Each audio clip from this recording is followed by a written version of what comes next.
মধ্যপ্রাচ্য জুড়ে বাড়ছে তৃতীয় বিশ্বযুদ্ধের দামামা। লেবাননের ভূখণ্ড থেকে ইসরায়েলে ব্যাপক হামলা চালিয়ে যাচ্ছে হিজবুল্লাহ। এবার হিজবুল্লাহর সঙ্গে যোগ দিতে বদ্ধপরিকর ইরান, হামাস, হুতি সহ সকল প্রক্সি বাহিনী। যে কোনো সময় ভয়ঙ্কর হামলা চালাতে প্রস্তুত তারা। আর এরই মধ্যেই আমাদের হাতে এসে পৌঁছেছে গুরুত্বপূর্ণ আন্তর্জাতিক সংবাদ। শুরুতেই জানিয়ে দেব এই সংবাদগুলোর শিরোনাম, এরপরেই থাকবে বিস্তারিত।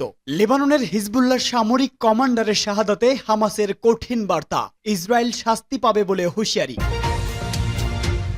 এরপরে জানাবো ফিলিস্তিনি ভূখণ্ড থেকে দখলদারিত্বের অবসান ঘটান ইসরায়েলের জন্য জাতিসংঘের সর্বসম্মত প্রস্তাব। এরপরেই জানাবো ১৫০টি রকেট দিয়ে ইসরায়েলের সীমান্ত এলাকায় হামলা চালিয়েছে হিজবুল্লাহ। জানাবো নতুন অস্ত্র নিয়ে সামরিক প্যারেডে ইরান, ইসরায়েল ধ্বংসে মারাত্মক হুমকি। এবং সর্বশেষ জানিয়ে দিব ইউক্রেন যুদ্ধে ৭০,০০০ রুশ সেনা নিহত, দাবি ব্রিটিশ সংবাদ মাধ্যমের। এতক্ষণ শুনছিলেন সংবাদ শিরোনাম, এবারে বিস্তারিত। তবে তার আগে আপনি যদি ইহুদিবাদী ইসরায়েলের ভূখণ্ডে ইরান সহ তার সকল প্রক্সি বাহিনীর হামলাকে সমর্থন করে থাকেন তাহলে ভিডিওর কমেন্টস বক্সে ইয়েস লিখে জানিয়ে দিন আপনার মূল্যবান মতামত। আর যদি ফিলিস্তিন সহ সকল মুসলিম বিশ্বের প্রতিরোধকামী সংগঠনকে সমর্থন করে থাকেন তাহলে ভিডিওটিতে একটি লাইক দিয়ে সম্পূর্ণ ভিডিও দেখার অনুরোধ রইল।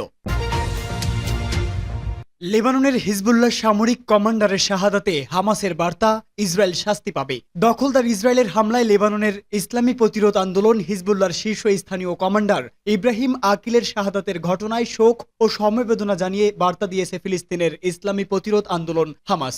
সংগঠনটির বিবৃতিতে বলা হয়েছে, শহীদ ইব্রাহিম আকিল সহ সব শহীদের রক্ত ইহুদিবাদী ইসরায়েলের বিরুদ্ধে আগুনের লেলিহান শিখা হয়ে উঠবে এবং দখলদার ইসরায়েল তার কর্মের জন্য কঠিন শাস্তি পাবে। লেবাননের রাজধানী বৈরুতে ইহুদিবাদী ইসরায়েলের বিমান হামলায় ইসলামী প্রতিরোধ আন্দোলন হিজবুল্লাহর শীর্ষস্থানীয় ওই সামরিক কমান্ডার শহীদ হয়েছে। হামাসের বিবৃতিতে ইব্রাহিম আকিলকে আল কুদসের শহীদ হিসাবে আখ্যায়িত করে বলা হয়েছে, লেবাননের ইসলামী প্রতিরোধ আন্দোলনের ভাইদের বীরত্বপূর্ণ আত্মত্যাগ আবারও ঐক্যর গুরুত্বকেই তুলে ধরছে। গাজা তথা ফিলিস্তিনের জনগণের প্রতি সমর্থন জানিয়ে লেবানিনরা যে সংগ্রাম চালিয়ে যাচ্ছে তা অত্যন্ত প্রশংসনীয় বলে বিবৃতিতে মন্তব্য করা হয়েছে। ৭ অক্টোবর থেকে ইহুদিবাদী ইসরায়েল গাজা উপত্যকায় বর্বর আগ্রাসন ও গণহত্যা শুরু করলে হিজবুল্লাহর যোদ্ধারা গাজাবাসীর সমর্থনে এবং লেবাননের বিরুদ্ধে ইসরায়েলে আগ্রাসনের বিরুদ্ধে প্রতিশোধমূলক হামলা শুরু করে। এই ধারা এখনও অব্যাহত রয়েছে এবং সামনেও থাকবে বলে কঠিন হুঁশিয়ারি হামাসের। ফিলিস্তিনি ভূখণ্ড থেকে দখলদারিত্বের অবসান ঘটান ইসরায়েলের জন্য জাতিসংঘের সর্বসম্মত প্রস্তাব। অধিকৃত ফিলিস্তিনি ভূখণ্ড থেকে ইসরায়েলি দখলদারিত্বের অবসান ঘটানোর দাবি জানিয়ে জাতিসংঘ সাধারণ পরিষদে সর্বসম্মতভাবে একটি প্রস্তাব গৃহীত হয়েছে। প্রস্তাবের পক্ষে মোট ১২৪টি ভোট দিয়েছে।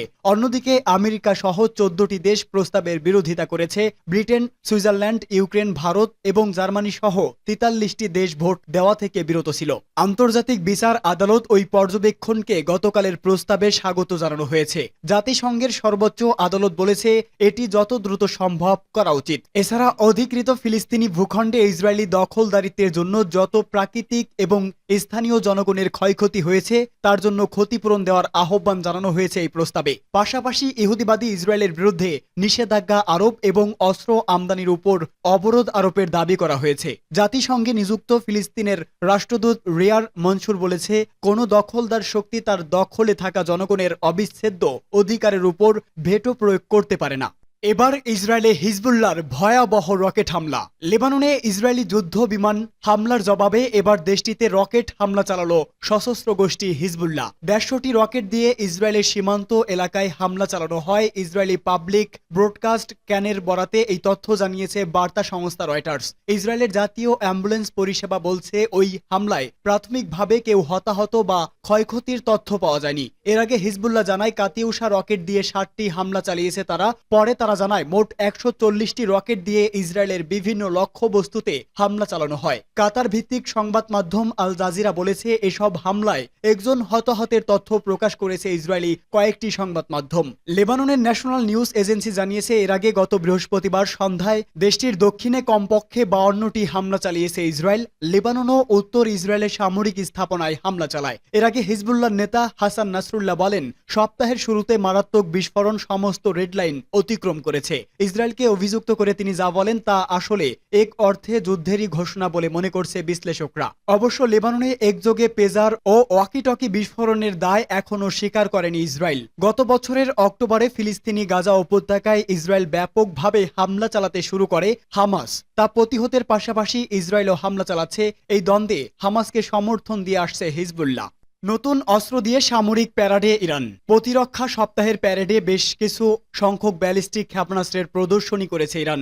যে অস্ত্রগুলো এবং ক্ষেপণাস্ত্রগুলো 4000 কিলোমিটারেরও বেশি পথ পাড়ি দিতে সক্ষম। এ সময় আরও একটি নতুন কামিকাজে ড্রোন উন্মোচন করা হয়েছে। ইরানের তাসনিম নিউজ এজেন্সি জানিয়েছে শনিবার 23টি ব্যালিস্টিক ক্ষেপণাস্ত্র প্রদর্শন করা হয়, যার মধ্যে 2টি খেইবার শোকান ক্ষেপণাস্ত্র, 2টি ফাতা ক্ষেপণাস্ত্র, 4টি হজ কাশেম ক্ষেপণাস্ত্র, 2টি কদর এইজ ক্ষেপণাস্ত্র, 2টি এমাদ ক্ষেপণাস্ত্র, 3টি খোররাম শহর ক্ষেপণাস্ত্র, 4টি শেজ্জিল ক্ষেপণাস্ত্র এবং 4টি জিহাদ ক্ষেপণাস্ত্র রয়েছে। বিপ্লবী গার্ড প্রথমবারের মতো এই ড্রোনগুলো প্যারেডে হাজির করল।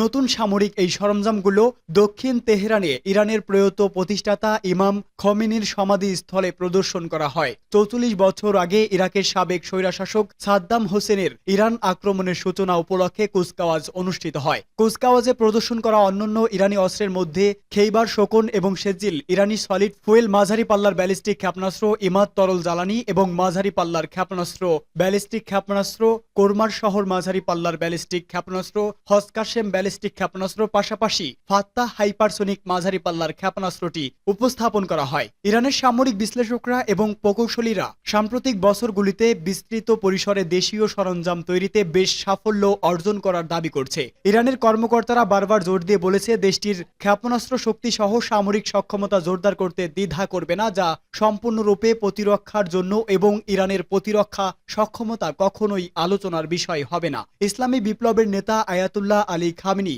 বারবার ইরানের প্রতিরক্ষা সক্ষমতা বজায় রাখা এবং প্রসারিত করার জন্য প্রচেষ্টা অব্যাহত রাখার আহ্বান জানিয়েছে।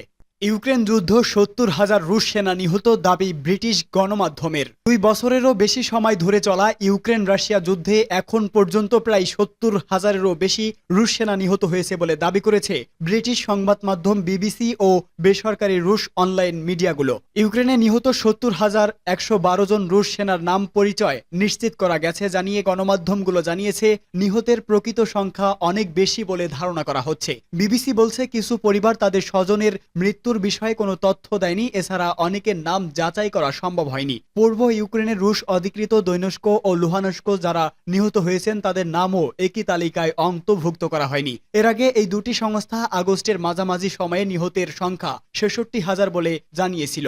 মিডিয়াজোনা এই আরেকটি বেসরকারি রুশ অনলাইন মেডুজা উত্তর আধিকারী সংক্রান্ত মামলার নোটারি থেকে সরকারি তথ্য বিশ্লেষণ করছে। এ থেকে তারা অনুমান করছে সামরিক মৃত্যুর সংখ্যা 1,20,000-এরও বেশি হতে পারে। ইউক্রেন যুদ্ধ শুরুর পর থেকেই রাশিয়া নিহত সেনাদের তথ্য গোপন করছে বলে দাবি করছে পশ্চিমা গণমাধ্যমগুলো। এদিকে চলতি বছরের ফেব্রুয়ারিতে প্রায় 31,000 ইউক্রেনীয় সেনা নিহত হওয়ার কথা জানিয়েছে প্রেসিডেন্ট ভলোদিমির জেলেনস্কি। তবে বিশ্লেষক ও পর্যবেক্ষকরা বলছে ইউক্রেন সরকারও এক্ষেত্রে সঠিক তথ্য দিচ্ছে না। নিহত ইউক্রেনীয় সেনা প্রকৃত সংখ্যার অনেক বেশি বলে ধারণা তাদের। চলতি সপ্তাহে যুক্তরাষ্ট্রের প্রভাবশালী দৈনিক ওয়াল স্ট্রিট জার্নালের খবরে বলা হয়েছে যুদ্ধে উভয় পক্ষের মোট 10 লাখ সেনা নিহত বা আহত হয়েছে। সংশ্লিষ্ট একটি সূত্র বলছে এ যুদ্ধে ইউক্রেনের